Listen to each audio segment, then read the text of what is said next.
long story short, right? You go through this process. You want to get back on a team. You want to deploy again. You want to keep doing it. And I know I've heard you talk about it. So you weren't married at the time, but you were dating your now wife, right? Yeah. And I think you had a very hard conversation with her, like, this is something I've got to do, and it's going to be all-consuming for a while. Yeah. And can you just talk through that, how that conversation went, and then I guess grace or space is the right word that she gave you and supported you through. Just talk through that whole process for us, because I think it's kind of the unheard side of the story. I love this story because it's just a testament to the people around me and their impact on me that enabled me to get to where I am right now, sitting across this table from you. I had just gotten out of Walter Reed. I moved in with her. Okay. Her name's Tony. And I was there about 2 weeks or so. And at this point, even prior to me being discharged from Walter Reed, I'm already mapping out, my game plan for when I get back to North Carolina, I get back to Bragg, to my unit. I mean, that's like to the minute. Like, here's how I currently live, which is incredibly structured and dialed in. And here's how things are likely going to change for the good and for the bad. For the good, meaning additional assets, like our unit strength coaches, dietitians, sports psychs, all these assets I can start to leverage. But then also for the bad, because now there's going to be more distractions and more options. Right. When you're in Walter Reed, you're in a bubble. Yeah. There's nothing else really there other than just the physical therapy and the rehab sessions and the doc appointments. Like, you're in this contained bubble. Right. You go back to kind of, quote, normal life, and there's all the things. Yeah. There's the restaurants. There's Netflix. There's, like, all unlimited options on what you want to do, what you could do. So I get this thing dialed in, and I'm kind of fine-tuning it, and I'm getting ready to go, and I'm back home living with her for a couple weeks, and I grab her, and I sit her down, and I'm like, hey, babe, we need to have a talk. And she's like, okay, what's up? And I'm like, this is what the rest of my life is going to look like, at least until I am successful with this mission that I'm on. Right. And it's dialed in, man. And actually, I have it's in the book. Yeah. Right. It's like to the minute of like how I would live. Highly structured. And I don't know how long it's going to take for me to complete this mission, but I do know that I have to go all in on it. I won't be able to live with myself if I bail, if I find an alternative, if I give it 50%. I won't be able to live with myself. Yeah. And I understand if you don't want to be a part of this. Now, this is early on, this is during like the courting phase, right? With like the expensive dinners and the cologne. It's been a few dates. Yeah. And like, you're really putting this like best version of you forward.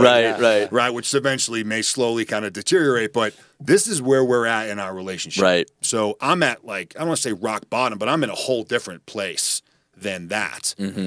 And I fully went into that conversation, George, expecting her to say, you know what, like, this sounds a little extreme for me. I don't think I want to like get involved with this right now. Yeah.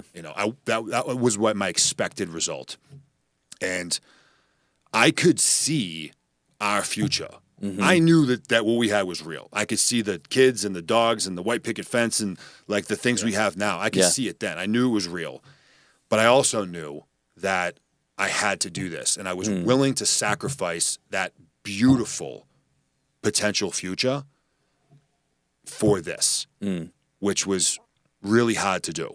Yeah. Really hard to do. Yeah. And to your point, not only was she supportive of that, but she became my number one asset. She became my number one teammate. She was on the ride with me. And I just give her so much credit for having that foresight and that strength to make that unusual, perhaps, choice. And then what I love about this story particularly is because I look at the family we have now, and I look at the amazing life I get to live and our amazing kids, and just how many at different points over the last decade could it have just gone a whole nother direction? Right. And these young, amazing studs that we have now just wouldn't exist. And just what a tragedy would that be? So I had to do what I had to do. And without her having that strength and resilience to not only be alongside me, but support that wholeheartedly, these two amazing humans just wouldn't exist today. That's amazing. I think that also touches on the point, like you talk about in the book, where you've got to be willing to do what you need to do and put aside what you want to do. And I think your wife, Tony, is a woman who's worthy of a lifetime. And you saw that when you saw that she was agreeing that you needed to do this.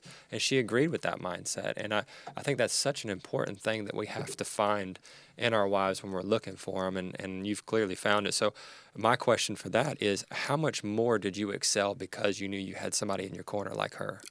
It's tough to put a metric against it. Right. You know, I want to say like times a million. That was like the first number that came to mind. Yeah. I don't think you can quantify it. Yeah. I don't think I could quantify it. What I do think, and you know, I live in the world of possibility. Yeah.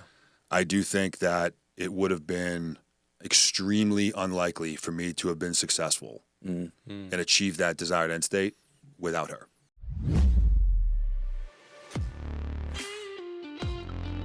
Hey there. We hope you're enjoying this episode of the Present Fathers Podcast. Our mission is to reach as many men as possible and equip them to be excellent family leaders. We believe that by inspiring and equipping men, we can change bloodlines and positively impact our culture. You can join us on this mission and partner with us today by doing one of two things.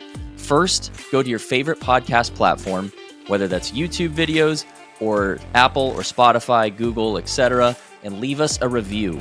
The way the algorithm works is that it really values reviews, and this helps promote our stories to get them out to more people. The second way you can help is by sharing your favorite episodes with friends and family. Help us get the word out so that we can make a difference in our culture. Thank you for watching, and we hope that you join us in our mission to change lives.